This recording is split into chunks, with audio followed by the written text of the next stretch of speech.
굳이 천장 넘게 손으로 그리는 이유는 있습니다. 공간을 내가 선택하고 그 채워가는 가지를 그리면서 기억력은 더 올라간다고 저는 분명히 생각하고 있고요. 마인드맵은 두 가지 종류가 있는 것 같아요.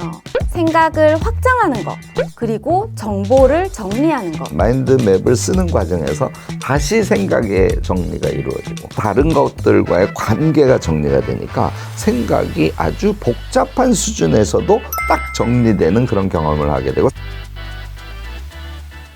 김 교수의 세 가지 구독자 여러분들 안녕하세요. 반갑습니다. 오늘은 생각을 정리하는 방법에 대한 이야기를 나누려고 하는데요. 이 책을 가지고 할 겁니다. 이 책에 대한 얘기는 조금 이따가 말씀을 드리겠습니다. 이 책의 저자를 오늘 모셨어요. 이따가 밝혀지겠지만 엄청난 분이십니다. 네, 조혜영 선생님 모셨는데 조 선생님 우리 구독자들에게 인사 한번 부탁드리겠습니다. 안녕하세요. 생각 정리의 기술 실천편, 이 책을 쓴 저자 조혜영입니다. 현재 경기도 의료원 건강검진센터에서 검진으로 일하고 있습니다. 검진으로 일하면서 환자 수가 굉장히 많을 텐데 바쁘시잖아요. 네. 바쁜데 언제 이 책을 쓰셨을까? 출근을 1시간 먼저 해서 8시 반부터 일하는데 7시 반에 가서 책을 매일 1시간씩 썼습니다. 이렇게 얘기하는 것만 들어도 좀 징글징글 하잖아요. 너무너무 성실하게 사시는 거 아니에요, 인생을? 그렇지 않습니다. 1월 달에는 여행도 다니고 요새는 전시회도 다니고 하루씩은 제끼고 아무것도 안 하기도 하고 아주 즐겁게 살고 있습니다. 이렇게 나 놀면서도 나는 검진으로 돈도 잘 벌고 이렇게 살면서 그다음에 책도 이렇게 쓸 수 있어. 잘못하면 그렇게 받아들여질 수 있어요. 오늘 그 방법을 공유하려고 하는 게 이 책을 소개하는 이유거든요. 하나씩 베일을 벗겨가 보도록 하겠습니다. 생각의 정리라는 용어를 썼어요. 거기에 키워드가 있을 것 같아요. 책을 읽든 드라마를 보든 아니면은 평소에 생각하는 어떤 것들이 낱낱이 흩어져가지고 저한테 도대체 남는 게 없는 시간들이 굉장히 많이 지나게 됐어요. 그래서 그거를 노트에도 적어보고 다이어리도 써보고 했지만 잘 안 되는 시간들이 굉장히 많았고 한참 지나고 나서 1년이 지나도 남는 게 없는 시간들을 엄청 보내면서 이제 스스로 반성하게 되는 그런 시간을 지내고 또 개인적인 또 아픔을 겪으면서 또 이렇게 살아서 되나 나 자신에 대한 가치 그런 부분을 좀 많이 고민했던 것 같습니다. 인풋은 되게 많은데 걔가 머릿속에 생각으로 정리가 안 되니까 그것이 뭔가 아웃풋으로 나오는데도 한계가 좀 있었고 그런 측면뿐만이 아니고 조 선생님도 이제 자기의 삶을 다 되돌아볼 거 아닙니까? 우리 모두 그렇게 하잖아요. 되돌아볼 때 뭔가 마음속에 풀리지 않는 그런 감정의 상태 이런 것도 사실 생각이 잘 정리되지 않은 상태에서 있었던 거예요. 그러니까 열심히 살고 인풋도 열심히 하고 하는데 아웃풋이 뭐가 툭 나오지도 않고 뿐만 아니라 자신을 바라보는 자신도 잘 정리가 안 돼 있는 그런 삶을 살아오셨다는 얘기예요. 뭘 정리를 잘 못하셨는데 지금은 정리를 하셨죠? 계기는 뭐였어요? 다른 분들이 제 직업을 알게 됐을 때는 대부분 다른 사람들과는 또 다르게 또 행복하기만 할 거다라고 생각을 하시는데 보통 분들이 겪지 않는 슬픔을 겪었거든요. 저 같은 경우는 이제 아이를 잃기도 했고 그리고 젊은 나이에 암 수술도 했어요. 그러면서 자존감이 정말 바닥까지 떨어지는 그 지경이 되고 결국 나 자신의 가치를 올려보려고 그렇게 책을 읽게 됐는데 그 책들이 정리가 안 되고 막 날아다니고 아무리 읽어도 뭐가 남지도 않고 그런 것들이 지속되는 시간을 보냈습니다. 생각의 정리라는 것이 아주 중요하다는 것을 나중에 이제 깨닫게 되고 생각이 정리되고 기록을 하니까 얘가 따봉 이렇게 된 거 아니에요? 생각이 우선은 정리되고 이제 뭔가를 기록하기 시작했어요. 저도 교수님 알려주신 만능 카드 그리고 만능 노트 많이 썼고요. 그리고 사실은 현재도 쓰고 있습니다. 그런데 저한테는 그 만능 카드가 바로 마인드맵인 거죠. 저의 특성일 수도 있어요. 저는 좀 더 예쁜 게 좋았어요. 그래서 이제 무언가 나만의 좀 특별한 거, 나만의 무언가를 만들어 보고 싶다. 그렇게 해서 이제 마인드맵을 접목하게 되었습니다. 제가 조 선생님을 좀 알고 있기 때문에 소개를 드리면 일단 마음의 정리의 출발은 자기 역사 쓰기에 있었어요. 저희가 같이 하는 프로그램 안에 자기 역사 쓰기를 해서 책을 실제로 편집을 해서 인쇄를 하고 2권씩 나눠드리는 프로세스가 있거든요. 알켄 대학을 졸업하실 때 이제 그 작업을 하셨는데 그걸 하면서 생각이 상당히 많이 정리되지 않았어요? 아, 그렇죠. 자기 개발의 그 첫 번째는 자기 이해가 아닌가 싶어요. 저는 그 자기 이해를 그야말로 진짜 자기 역사 쓰기, I can you에 들어와서 시작을 했고요. 그리고 이런 효과가 있을지는 정말 몰랐는데 제가 저 스스로를 제대로 인정하지 않고 나 스스로를 제대로 모르는 데서 온 자기 혐오가 있었더라고요. 근데 자기 역사를 쓰면서 제가 어쨌든 그때 282페이지나 되는 책을 쓰면서 스스로를 이해하는 거, 그리고 스스로를 용서하는 거, 거기다가 더해서 책 쓰는 그런 자신감까지 갖게 되었습니다. 아마 그 과정에서 자신의 생각을 정리하는 작업을 끊임없이 하셨을 거예요. 책이란 거는 정리된 생각을 쓰는 거니까. 그래서 생각의 정리의 세계에 이제 돌입을 하셨을 것 같고, 또 하나의 아주 중요한 지점은 자신의 과거 또는 자신의 감정의 응어리 이런 것들을 그 과정에서 풀어버리셨고 자기 정리가 된 거죠. 이제 아이덴티티가 확립이 된 거예요. 이 상태에서 이제는 더 하면서 이제 경험을, 생각을 정리하기도 하고 독서를 정리하기도 하고 사람들과 대화한 걸 정리하기도 하고 뭐 등등 이런 작업을 하면서 마인드맵이라는 걸 발견하셨다는 거네요. 네. 마인드맵이 김 교수가 얘기하는 3가지로 정리하면 다 된다고 했는데 3가지로 정리하는 것 가지고는 안 됐나 보네요. 아까도 말씀드렸는데 저는 예쁘고 싶었어요. 색깔도 예쁘고 이미지도 넣고 뭔가 더 예쁘게 꾸미고 내가 이걸 정말 그림처럼 한 장 한 장 나만의 작품처럼 유지하고 싶었고 뭔가 쌓아가고 싶었거든요. 네, 그렇게 해서 이제 만나게 된 게 마인드맵이었습니다. 사실 마인드맵하고 제가 주장하는 333으로 이렇게 분해하면서 생각을 정리해 보세요 하는 것이 원리는 같아요. 그런데 독서 카드 한 장에 정리하는 것은 조금 간단하게 평면에 정리하는 것이라고 하면 마인드맵은 걔를 고도화시킨 것이다. 이렇게 보시면 아마 틀리지 않을 거예요. 그래서 조 선생님은 사실은 카드 쓰기를 열심히 하신 것을 토대로 해서 생각을 쭉 정리하는 게 몸에 딱 붙고 난 다음에 그 다음부터 이제 마인드맵을 본격적으로 그리기 시작한 거예요. 마인드맵이 조 선생님한테 예를 들자면 독서할 때 어떤 효과를 줍니까? 독서를 하고 나서 마인드맵을 쫙 그려내는 게 아니에요. 독서를 하면서 키워드를 쓰고 생각하는 과정, 생각을 하고 메모를 하고 뭐 생각도 이어보고 잠깐 쉬어보기도 하고 근데 마지막 아웃풋을 카드 여러 장을 마인드맵 한 장에다가 착 표현하는 식으로 뭔가 나만의 작품 하나, 이 한 장에 책 한 권이 들어간다. 그런 느낌으로 저 나름의 방점을 찍는 방법입니다. 그리고 실제로 마인드맵을 그려가는 거. 그러니까 가운데 먼저 큰 주제가 나오고 걔를 어찌 보면 생각의 이음을 형상화시켜서 그러니까 이미지로 표현하는 그런 방법이잖아요. 이렇게 표현을 하면 생각이 마인드맵을 그려가는 과정에서도 더 정확하게 정리되잖아요. 책을 읽고 노트에 쓰면서 한번 생각하고 여기서 가장 중요한 키워드는 뭘까 생각하면서 한 번 더 구조화하고 그리고 그거를 마인드맵으로 표현을 하면서 제 생각을 더 확장시켜 넣는 그런 3번의 생각 확장 과정을 거치면 책을 다 읽고 났을 때 한 줄로 내지는 한 번의 생각으로 책을 정리할 수 있었습니다. 자, 지금까지 얘기를 좀 살짝 정리를 해보도록 하겠습니다. 우리가 이제 생각의 정리라는 주제를 가지고 이야기하니까 조영 선생님은 뭐 어릴 때 공부도 잘하고 했겠죠. 그러니까 의대를 갔겠죠. 의대를 가서 삶을 살아가는데 좀 여러 가지 힘든 불행한 그런 과정도 있었고 그래서 그런 게 좀 응어리져 있고 그럼에도 불구하고 직업인으로서 잘 살아갔어. 그런데 이건 아니야 라고 생각을 하시면서 공부를 시작했고 책을 읽기 시작했고 뭐 그 과정에서 우리가 만나게 됐고 아이캔드에게 들어와서 공부도 하시고 이렇게 됐어요. 그런데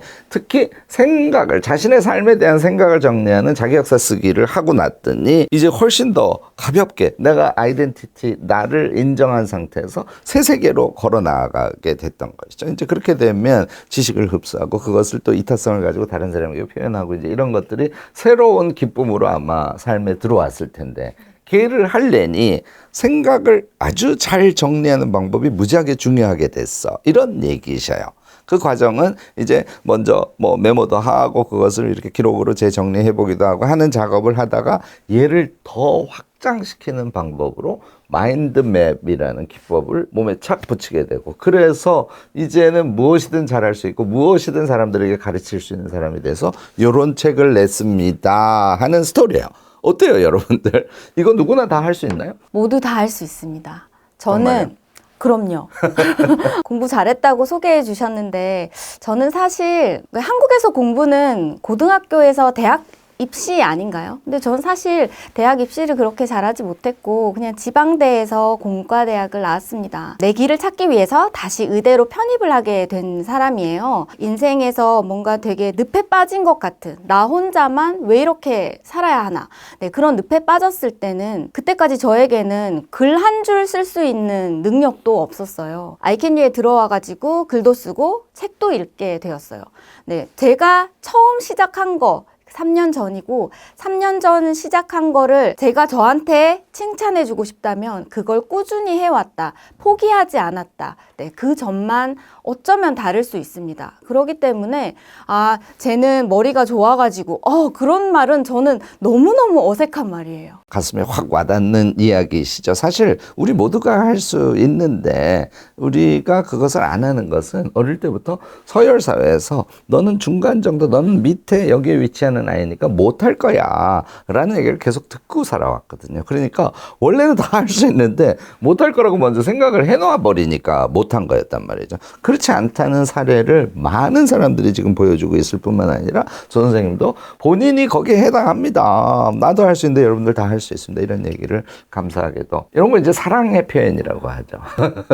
사랑의 표현을 너무너무 잘 해주셨습니다. 자, 여기까지 우리 배경 얘기를 들었으니 마인드맵, 생각의 정리라는 것이 우리의 삶을 바꿔줄 수 있는 아주 중요한 포인트다라는 것까지는 여러분들이 머릿속에서 생각할 수 있게 됐을 것 같습니다. 이제 이 책 내용 안으로 조금 제가 들어가 보고 싶은데, 책 내용을 보니까 되게 신기한 지점이 하나 있어요. 보통 마인드맵 그러면 자신의 생각을 전개시키는 도구로 쓰잖아요. 근데 이 책은 2부에 보면 여러 가지 마인드맵, 그래가지고 생각의 흐름, 연상 마인드맵, 일기 마인드맵, 감정 마인드맵, 여행 마인드맵, 독서 마인드맵, 강의 마인드맵, 글쓰기 마인드맵, 그 밖에 마인드맵. 마인드맵을 가지고 이것저것을 엄청 다 하셨네요. 어쩌면 굉장히 여러 가지 마인드맵 루틴을 갖고 있습니다. 성찰도 마인드맵으로 하고요. 글쓰기 할 때 개요짜기도 마인드맵으로 해요. 독서를 하면은 마인드맵으로 한 장 정리를 하고요. 강의를 듣거나 공부를 할 때도 마인드맵으로 정리를 하거든요. 네, 그런 것들이 제가 생각하기에 마인드맵은 두 가지 종류가 있는 것 같아요. 생각을 확장하는 거, 그리고 정보를 정리하는 것. 마인드맵을 도전할 때 자꾸 장벽에 막히시는 제가 여러 선생님들을 보면서 이럴 때는 어떻게 해야 되는지 그 예를 보여드리면 훨씬 잘 하실 것 같았고, 그래서 제가 하고 있는 걸 하나하나 나눠서 이렇게 담아봤습니다. 저기 안에 보면은 독서 마인드맵도 소설, 에세이, 그림까지, 지식서 이런 거 전부 다 나눠서 마인드맵 어떻게 그리는지 다 분류해 놓았습니다. 화면에 나중에 넣어드리긴 할 겁니다만 여기 있는 두 장이 독서 마인드맵의 사례고요. 그 앞에도 독서 마인드맵을 하나만 넣어주셨을 줄 알았더니 그 앞장도 이래요. 그다음에 그 앞장도 이번에는 책을 3권을 묶어서 쓴 독서 마인드맵, 이런 거를 보여주고 계시거든요. 여러분들 아마 이 책을 보시면 실전으로서의 마인드맵을 만나실 수 있을 텐데요. 자, 그런데 지금 얘기의 핵심은, 나는 원리는 이 책을 통해서 알았어. 그래서 마인드맵을 그리려고 해. 2장, 3장 그리는데 계속 안 그려져. 이런 문제에 우리가 일반적으로 봉착하거든요. 이제 그런 것을 어떻게 극복하는지 이 책의 소개를 너무 잘 하고 계셔서 그 얘기를 좀 우리 김 교수 3가지 구독자들에게 얘기를 좀 해주셨으면 좋겠어요. 천기누설. 천기누설. 5장입니다. 5장. 뭐가 5장이에요? 5장만 잘 그린 마인드맵, 특히나 내가 그리고 싶은 마인드맵, 누군가의 베껴라. 네, 베껴라. 하지만 좀 달라요. 이걸 제가 베껴라 이렇게 알려드렸더니 그냥 베끼시더라고요. 그러면 안 됩니다. 그냥 베끼는 게 아니고 똑같이 따라 그리는 게 아니고, 그리면서 이 공간을 이 사람은 이렇게 채웠구나, 키워드는 이렇게 얹었구나. 여기서는 가지가 이렇게 뻗어나가는구나. 생각하면서 5장을 그려요. 5장을 그리면 6장째 내 키워드를 얹고 싶은 마음이 절로 생깁니다. 제일 첫 단계에서는 예를 들어서 독서 마인드맵 같으면 책을 한 권 읽고 독서 마인드맵을 그리는데 이 책에 나와 있는 이런 독서 마인드맵의 사례를 그리되 이 사람의 생각의 이음을 쫓아가면서 그리세요 하는 말씀을 주셨네요. 여러분들 생각보다 5장 생각하면서 베껴 쓰는 게 만만치는 않습니다. 요건 참고하셔야 돼요. 그게 출발이에요. 그것만 하면 그 다음엔 다 할 수 있습니까? 제 생각에 모든 일에는 딱 2가지가 더 필요한 것 같아요. 첫 번째는 의미부여. 저 같은 경우는 의미부여를 했습니다. 나는 독서 마인드맵은 내가 짱이다. 원래 마인드맵을 그리러 가면 생각의 확장 마인드맵을 주로 그리거든요. 근데 저는 이제 정보, 특히나 책 요약하는 걸 굉장히 처음부터 목표로 했기 때문에 이게 나의 전문 분야라고 스스로에게 굉장히 의미부여를 크게 했습니다. 나는 비록 마인드맵을 제일 잘 그리는 사람은 아니지만 독서 마인드맵은 내가 전문가야 라는 약간 의미부여가 있었고요. 두 번째가 아마 우리 선생님들도 다 아시다시피 루틴인 것 같아요. 저는 성찰도 마인드맵, 강의도 마인드맵, 독서도 마인드맵. 나와의 약속을 하는 거예요. 아, 나는 그러면 모닝 루틴 할 때 5분 강의를 들으면 그거는 마인드맵으로 그릴 거야. 이렇게 나와의 약속을 하고 루틴을 하면 좀 자동적으로 그릴 수 있게 돼요. 그러면 자동적으로 그리는 거는 시간도 딱 재놓고 저 같은 경우는 10분에서 30분 그 안으로 할 수 있게 측정을 해놓고 마인드맵을 그립니다. 뭔 얘기인지 모르실 수 있어서 아침에 루틴을 한다는 것은 I can 모닝 루틴이라고 제가 운영하는 거거든요. 오늘 아침에도 사실은 줌으로 얼굴을 보고 여기서 만난 거예요. 그래서 매일 그거를 들어오시는데 네이버 프리미엄 콘텐츠 들어가면 I can 모닝 루틴이라고 있습니다. 매일 새벽에 5시부터 6시 반까지 하니까 여러분들도 많이 들어오셔도 좋을 것 같고요. 그 다음에 그것의 말미에 제가 끝날 때쯤 1시간 반 정도 끝날 때쯤 5분 강의를 매일 하거든요. 걔를 마인드맵으로 그리신다는 거예요. 여러분들도 이런 루틴을 가지고 반복해서 몇 장 그리면 나 마인드맵퍼가 됐어 이렇게 생각할까요? 마인드맵에 자유로워지는 건 제 생각에는 50장인 것 같아요. 얼마 안 되네요 생각보다. 나는 1000장 그러실 줄 알았더니 50장을 넘기고 그 다음에 자기 영역을 찾으면 1000장까지는 무조건 갑니다.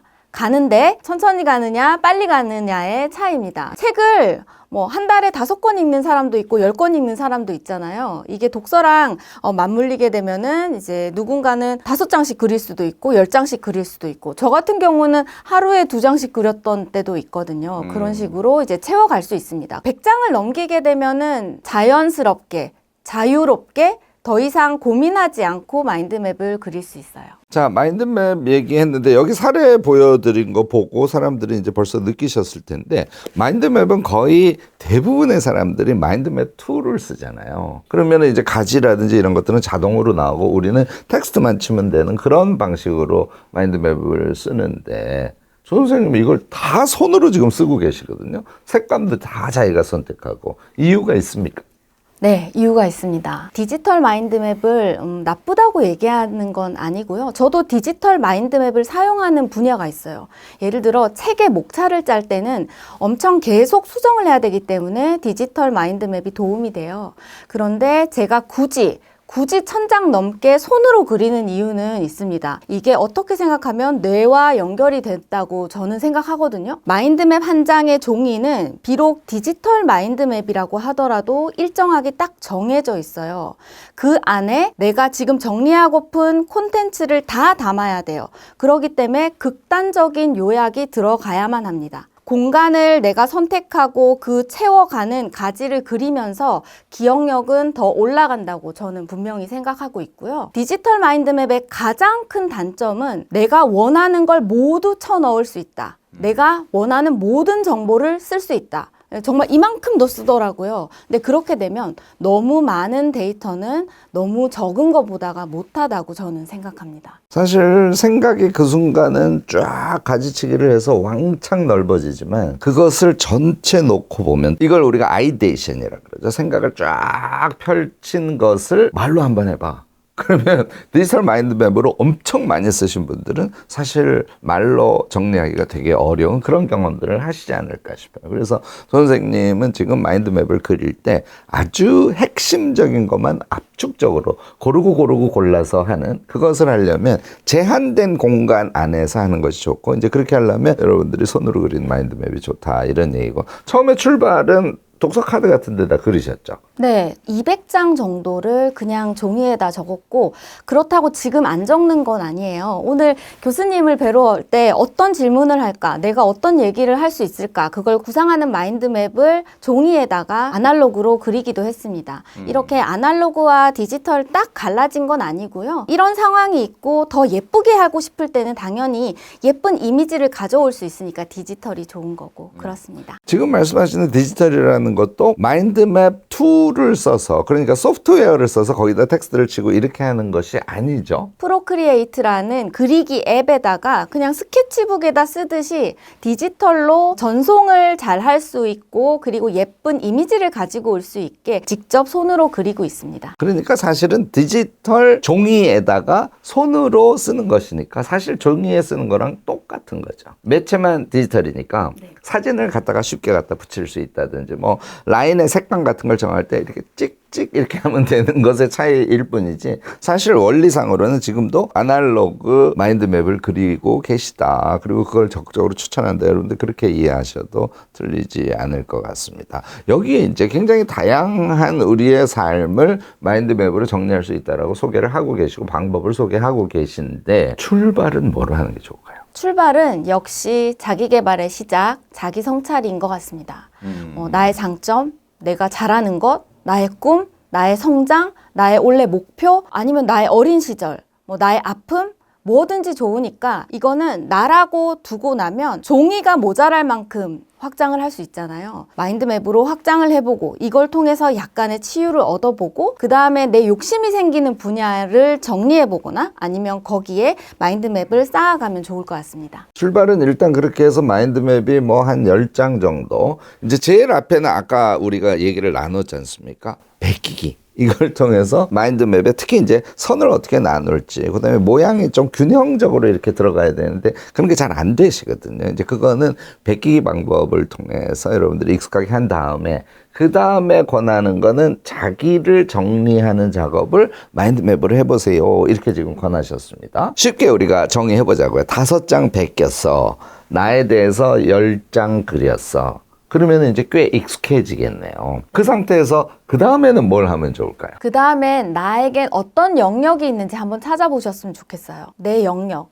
내가 하는 일, 내가 하고 있는 행동, 취미, 아니면은 뭐 고양이를 기르시면은 고양이, 뭐든 좋아요. 나한테 어떤 게 있는가, 내가 루틴으로 할 수 있는 마인드맵 영역에는 어떤 게 있는가를 설정하시는 게 중요합니다. 그렇게 설정을 해서 조 선생님은 그 다음에 뭘 하셨을까요? 저 같은 경우는 우선 독서 마인드맵을 한 채로 먼저 독서 마인드맵을 하셨군요. 네, 전 처음부터 목표가 독서 마인드맵이었거든요. 독서를 잘 정리하고 한 장에 잘 기억하고 싶은 게 제 목표였기 때문에 독서 마인드맵을 루틴으로 둔 채 자기 성찰 마인드맵 중에서도 인생지도 그리기, 한 달에 한 장 하는 거, 그걸 마인드맵으로 매달 그렸습니다. 독서 마인드맵은 사실 약간 어렵기도 하거든요. 왜냐하면 일단 책을 한 권 완독해야 되고 한 권의 내용을 마인드맵 한 장에다가 우겨 넣어야 되니까 만만한 작업은 아니었을 텐데, 처음에 실패담 같은 게 혹시 있으세요? 실패는 여전히 하고 있고, 그렇게 모든 저자가 알려주는 걸 다 알아야 한다라고 생각하지 않게 된 것도 이 마인드맵이에요. 처음에 마인드맵을 그리려고 이제 책을 읽었어요. 책을 읽어가지고 키워드를 막 적었는데 결과적으로는 이 책 무슨 말을 하는지 모르겠다, 이런 생각이 들면서 무슨 마인드맵이야, 내가 이해도 못했는데 무슨 마인드맵이야, 이렇게 마음에 상처를 입었죠. 그런데 그래도 한번 그려볼까, 이런 생각이 들었어요.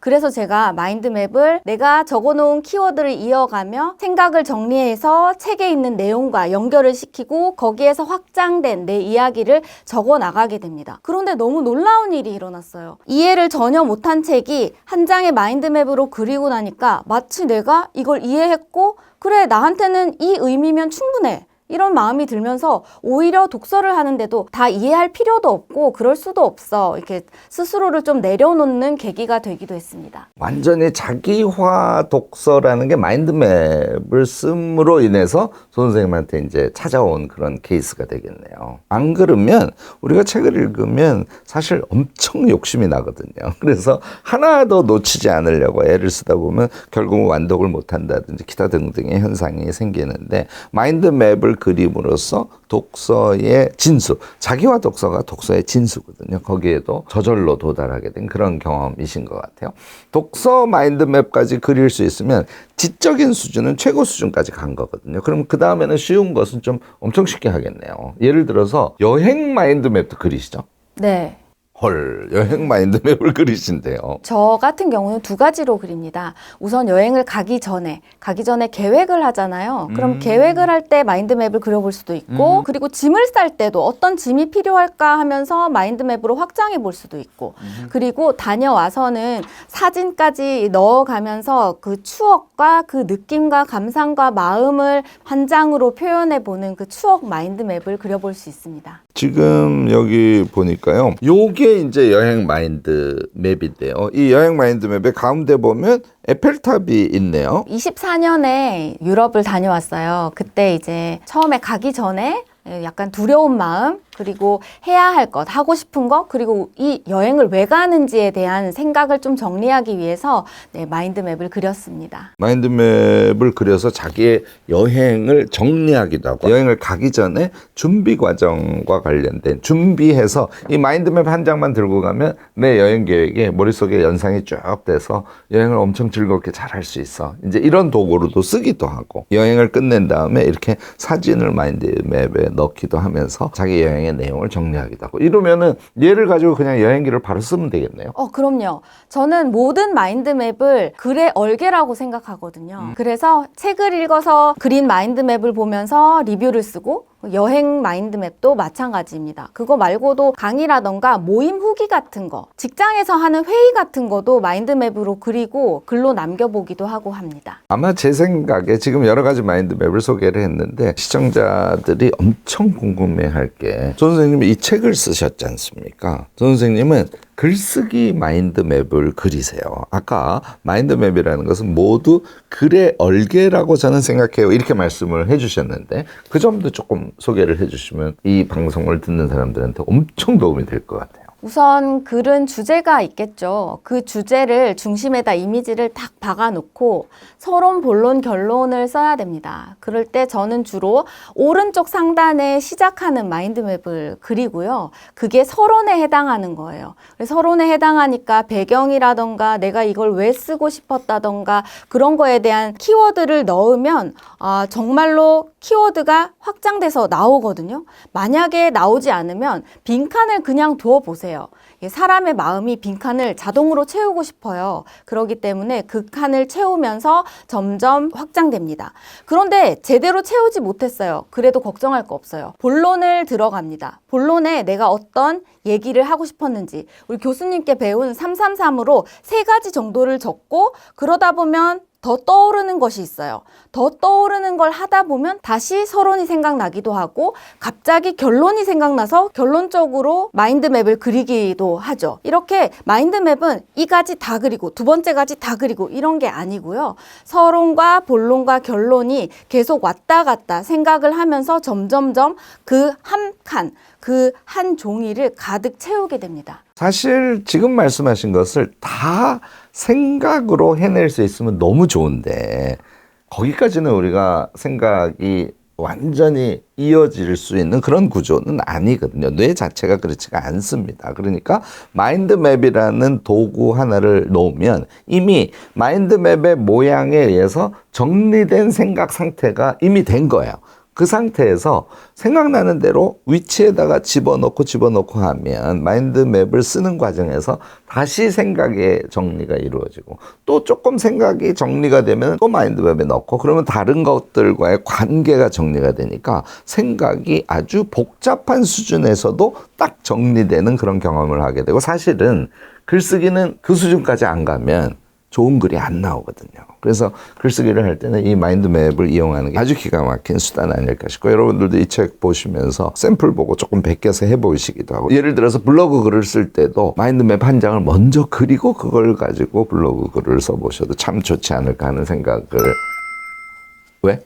블로그 글은 또 장점이 있어요. 이 마인드맵 자체가 하나의 이미지가 되어줍니다. 블로그에다가 마인드맵 자체를 올리네요? 네, 마인드맵을 올리고 블로그에는 이미지 1개 이상 넣어주는 게 좋거든요. 그 이미지 자체로 넣어줄 수도 있고 블로그 글을 쓰는데 얼개로 잡을 수도 있어요. 그리고 이 글쓰기 마인드맵을 하다 보면은 마인드맵이 어떻게 생각하면 마구마구 퍼져 있다? 가지가 얽혀 있듯이 퍼져 있다. 이렇게 생각할 수는 있지만 그린 사람은 단 하나도 헷갈리지 않고 상하 구별이 되고 분류가 정확하게 됩니다. 조영 선생님이 이제 발표를 하는 걸 제가 한번 들은 적이 있는데요. 조 선생님은 그 마인드맵을 보고 유창하게 계속 뭐 어떨 때는 1시간, 뭐 심지어는 2시간도 마인드맵 한 장이면 또는 2장이면 강의를 하건 발표를 하건 얼마든지 자유롭게 할 수 있지 않습니까? 그 세계도 조금 소개를 해주시면 발표 준비하시는 많은 분들께 아주 큰 도움이 될 것 같아요. 발표 준비도 어떻게 생각하면 글쓰기랑 거의 비슷합니다. 발표를 할 때는 이제 내가 하고 싶은 이야기가 있고 그 이야기를 위해서 도입해야 되는 부분이 있고 결론, 내가 이렇게 해서 결과적으로는 당신들한테 이걸 얘기해주고 싶었다. 이런 결론이 있잖아요. 그거를 키워드로 나열하게 되죠. 키워드 하나에는 사실 그 단어와 단어 사이에 엄청 많은 이야기가 있습니다. 다른 사람들이 그걸 보고 예측할 수는 없어요. 마인드맵은 같이 나눠서 보기도 하지만 결국은 그린 사람의 머리를 표현한 거라고 저는 생각하거든요. 내가 말하고 싶은 부분을 마인드맵으로 그려가면 거기에서 마인드맵을 그릴 때 가지를 이렇게 그리고 가지 위에다가 키워드를 얹는 이유가 있어요. 이 가지 끝이 끝난 게 아니고 여기서 더 뻗어나가라고 그렇게 그리는 거거든요. 그러면 그 모양을 보면서 점점 생각은 확장되고 확장되는 거에 대한 가장 중요한 키워드는 한 개의 의미를 얘기하고 단어가 1~2개 정도가 됩니다. 그거를 올리게 되면 내가 보면은 키워드가 한 3~4개 있고 가지 아주 얇은 가지 하나 있지만 그걸 가지고도 10분 넘게 이야기를 할 수 있죠. 여러분들 발표할 때도 사실 상상해보면 손으로 그리는 마인드맵을 여러분들이 하시면 그 종이를 또는 이제 독서 카드 같은 데다 쓰시면 유리하겠죠. 그걸 큐시트처럼 손에 들고 걔를 봤다 안 봤다 봤다 안 봤다 이러면서 이제 강의를 하거나 발표를 한다면 얼마나 간편하면서도 내용이 풍부해질 수 있을까 하는 생각을 해봅니다. 적극적으로 여러분들도 시도해 보시기를 바라고요. 마인드맵에 대한 얘기를 쭉 하면 쑥 하고 들어오는 질문이 있어요. 요새는 마인드맵 같은 생각의 펼침, 이거 AI가 다 해주던데 지금 마인드맵을 그려야 됩니까? 이렇게 질문하시는 분들이 계실 수 있어서 AI 시대의 마인드맵의 사용법에 대해서 좀 말씀을 해주셔도 좋을 것 같아요. AI가 마인드맵을 그려주기도 해요. 디지털까지도 아니고 이제 주제만 얘기해주면 마인드맵을 쫙 그려줍니다. 하지만 이거를 그대로 쓸 수 있을까요? AI 시대에 우리가 살아남기 위해서는 AI의 작품을 검수할 수 있는 능력이 되어야 하지 않을까요? 그러려면은 내가 이 AI보다가 더 머리가 좋아야 돼요. 그 머리가 좋아질 수 있기 때문에 계속적인 분류와 생각의 확장 이거를 해봐야 되고 그걸 통해서 저는 AI를 거꾸로 돌아가서 AI를 활용할 수 있는 사람이 된다고 생각해요. 사실 이 얘기는 저도 조금 드리고 싶은데 무엇인가 컨텐츠를 만들어갈 때 이런 방법을 많이들 쓰는 것 같아요. 이런 주제인데 이런 조건 저런 조건 저런 조건을 생각하고 기초 컨텐츠를 하나 만들어줘. 이렇게 많이들 이용을 하시더라고요. 이제 그렇게 하면 두 가지 현상이 일어나요. 내게 아니에요. 수려하게 이야기가 잘 이어지고는 있는데 나의 개성을 살리는 이야기를 만들어주진 않네. 이제 이렇게 생각이 되는 측면 하나. 또 하나는 독특성이랄까? 완전히 탁월함이랄까? 여기까지는 이르지 않는다는 것을 여러분들이 아마 AI를 쓰시면 경험들을 하실 텐데 그래서 마인드맵을 AI에게 그리라고 명령을 할 때도 저 같으면 이렇게 할 것 같아요. 마인드맵의 핵심이 되는 몇 가지 키워드들은 제가 먼저 만들고 그 다음에 이 마인드맵에서 강조되어야 할 점 또는 개성적으로 살아야 될 점 이런 것들을 충분히 프롬프트로 입력을 한 상태에서 그려봐. 이렇게 하면 내게 나올 수 있죠. 그러니까 이런 능력에 도달하려면 여러분들이 평상시에 마인드맵을 계속 그리시고 경우에 따라서 그 마인드맵을 조금 완성하거나 약간 추가할 때 AI를 이용하는 게 AI가 훨씬 더 효용 있게 우리에게 다가올 수 있는 길 아닐까 싶습니다. 어찌 보면 마인드맵은 우리의 생각을 확장시켜주고 발전시켜주는 엄청난 도구이기 때문에 AI 시대일수록 마인드맵을 자주 그리셔서 우리의 생각의 능력, 생각 정리 능력을 키우고 그걸 기반으로 해서 AI를 썼을 때 AI가 훨씬 더 유용하게 된다. 이런 점 잊지 않으셨으면 좋겠습니다. 이제 마지막으로 한 가지 질문만 더 드리려고 하는데요. 이게 이제 디지털로 이렇게 패드를 이용해서 이제 주로 많이 그리실 텐데 그리고 이제 종이로 또 그리시고 그러면 이게 이제 막 분산돼 있잖아요. 얘 보관을 어떻게 합니까? 이런 질문을 꼭 하고 싶을 것 같은데요. 보관은 저는 디지털로 하고 있습니다. 디지털 맵에는 그냥 스케치북이고 이걸 한 장 한 장 모으거든요. 그런데 날짜를 쓰고 제목을 쓰고 근데 제목을 써도 되는데 사실은 중심 이미지가 보이기 때문에 눈운동 독서하는 것처럼 쭉 보면서 이미지로 주제를 찾을 수가 있어요. 그런 식으로 활용을 하고 있고 종이에다가 그리는 마인드맵은 사진을 찍어서 같이 저장을 동일하게 해놓습니다. 이미지를 자체로 가져올 수 있기 때문에 디지털 마인드맵과 동일한 포맷으로 저장이 되고 있습니다. 자, 그러면 기본적으로 이 생각 정리의 기술의 실제 툴은 마인드맵이 최적이라고 지금 말씀을 해주셨고 이 책을 앞에서부터 쭉 따라 하시면서 여러분들이 마인드맵을 그리시면 애지간한 수준까지는 가실 수 있다고 보는데 사실 책을 읽으면서 할 것 같은데 해보면 잘 안 되는 경우가 되게 많지 않습니까? 사실 조영 선생님이 강의도 하나 만들어서 올려두셨거든요. 그 강의에 대해서 간단하게 소개를 하면 어떨까 싶어요. 아이캔 유니버스에 있는 1000페이지 책도 한 장으로 끝내는 마인드맵. 이름 좋죠? 이 책으로는 마인드맵을 시작하실 수 있어요. 시작하는데 그래서 한 장부터 50장까지 그렸다. 50장까지 그렸는데 갑자기 거기에서 무의미함에 늪에 빠질 수 있거든요. 그럴 때는 가장 좋은 방법이 함께 그리는 방법입니다. 함께 그리기 위해서 강의를 들으시고 강의 카톡방에 같이 챌린지도 하면서 함께 그릴 수가 있습니다. 네, ican.co.kr 들어오시면 이 메뉴 중에 강의라는 게 있어요. 걔를 클릭하면 그 안에 조영 선생님의 마인드맵 강의가 들어있고요. 그 강의를 수강을 하면 다 등록을 한 사람들은 단톡방으로 초대가 되나 보네요. 그래서 그 단톡방에서 서로 이제 샘플을 보여주기도 하고 으쌰으쌰 하기도 하고 또 자기가 마인드맵 그리는 것에 대한 의미를 서로 이야기를 통해서 더 정확하게 찾아가기도 하고 이제 이렇게 해서 이쪽으로 실전을 하고 그것을 좀 심도 있게 좀 이해하기 쉽게 보기 위해서는 이 책을 이용하고 이제 이렇게 하면 베스트겠네요. 네. 그리고 이제 강의방에서는 한 달에 한 장씩 챌린지도 하고 있거든요. 거기에 참여하면 제가 이제 특별히 피드백도 엄청 열심히 해드립니다. 열심히 이제는 홍보도 할 줄 아는 조영 선생님이 되셨습니다. 옛날에는 이런 얘기 좀 하라 그러면 부끄러워서 하지 못하셨던 분인데 제가 3년 정도 뵀는데 3년 사이에 완전히 다른 분이 되셨어요.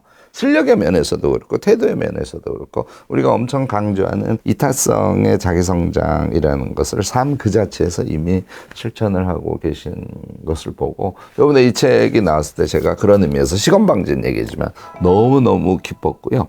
이 책 꽤 지금 엄청 나가고 있다고 제가 소문을 들었는데 현황이 어떻습니까? 현황이요?